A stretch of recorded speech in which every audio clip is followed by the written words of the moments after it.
दर्शकों नमस्कार, मैं हूं संजय मेरे दी महान्यूज में आप सभी का स्वागत है।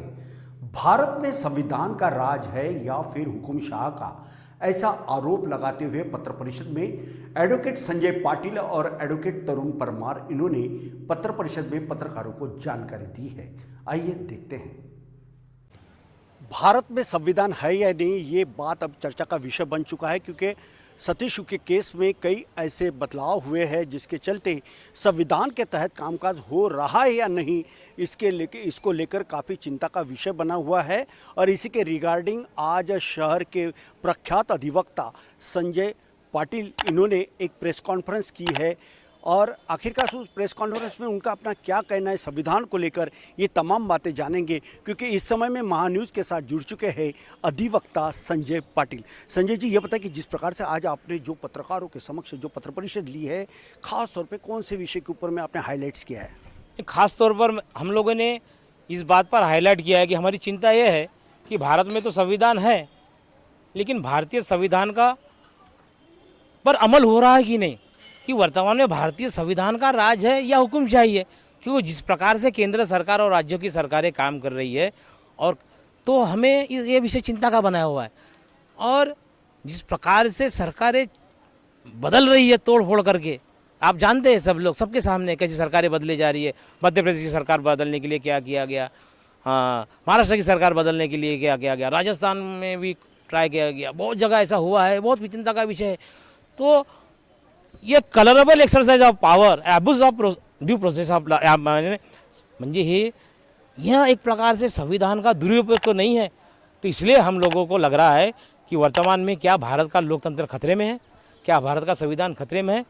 एडवोकेट सतीश के केवल ईडी में अरेस्ट नहीं है, तो नागपुर से जो इसके पहले गृह मंत्री रह चुके अनिल जी देशमुख, वो भी ईडी के अंतर्गत जेल में बंद है, आर्थर रोड जेल में है। उसके बाद में जो दूसरे मंत्री थे, अपने क्या नाम है उनका वाला, राष्ट्रवादी के नवाब मलिक, वो भी है ईडी के अंतर्गत। बाद में शिवसेना के संजय राउत जी, वो भी ईडी के अंदर चले गए, और बाद में सतीश के भी। तो ये हमारा तो ये कहना है कि ईडी का जो कानून है ना, ये कांग्रेस के ज़माने में बना था, जो पी चिदम्बरम जो गृह मंत्री थे। और पहली अरेस्ट का भी योगायोग देखो कि पी चिदम्बरम को ही अरेस्ट किया गया था इसमें। यानी ये योगायोग को क्या कांग्रेस कानून बनाती है और ये होता है, ये हमारा बहुत चिंता का विषय है। यही सरकार नहीं तो भारत का संविधान जिस दिन से लागू है उस दिन से हमारी चिंता का विषय है। बहुत बार ये सारे प्रश्न उठे हैं, तो हम तो भारत के नागरिक हैं, हमारा कर्तव्य बनता है we the people of India कि भारत में लोकतंत्र साबुत रहे, भारत में कानून का राज रहे, निर्दोष लोगों के ऊपर में अत्याचार ना हो। और जो भारत के संविधान के अंदर में जो 3 अंगों का उल्लेख किया गया है, विधायिका, कार्यपालिका और न्यायपालिका, वो स्वतंत्रता के तहत, क्योंकि दोनों सेपरेशन ऑफ पावर, शक्तियों का विभाजन सिद्धांत हमने एक्सेप्ट किया है कि वो अपनी स्वतंत्रता आबादित रखकर अपना कार्य करे, तो ये दिखाई नहीं देता। इसलिए सरकार की यंत्रणाओं का दुरुपयोग कर दड़पशाही के तहत एडवोकेट सतीश को झूठे केस में फंसाया गया, जो ऑलरेडी डिसाइडेड है पहले सिविल कोर्ट में। उसमें झूठा एफआईआर दर्ज किया गया, कंप्लेनेंट ने जो एफआईआर दर्ज किया उस पर कंप्लेनेंट सतीश का प्रदीप को अरेस्ट हुआ। लेकिन मोहम्मद जफर ने जो कंप्लेंट किया अजनी में, उसमें वो खैरुन्निसा भी है, आरोपी है, सतीश के 2 नंबर पे 3 नंबर अधिक, लेकिन उसमें खैरुन्निसा को अरेस्ट नहीं हुआ, उसमें उसका एंटीसिपेटरी बेल मिल गई। यानी उसमें चार्जशीट अभी तक फाइल होने की है। यानी एक ही प्रॉपर्टी को लेकर ऐसी अनेक एफआईआर हुए हैं, वो एक ही प्रॉपर्टी को लेकर।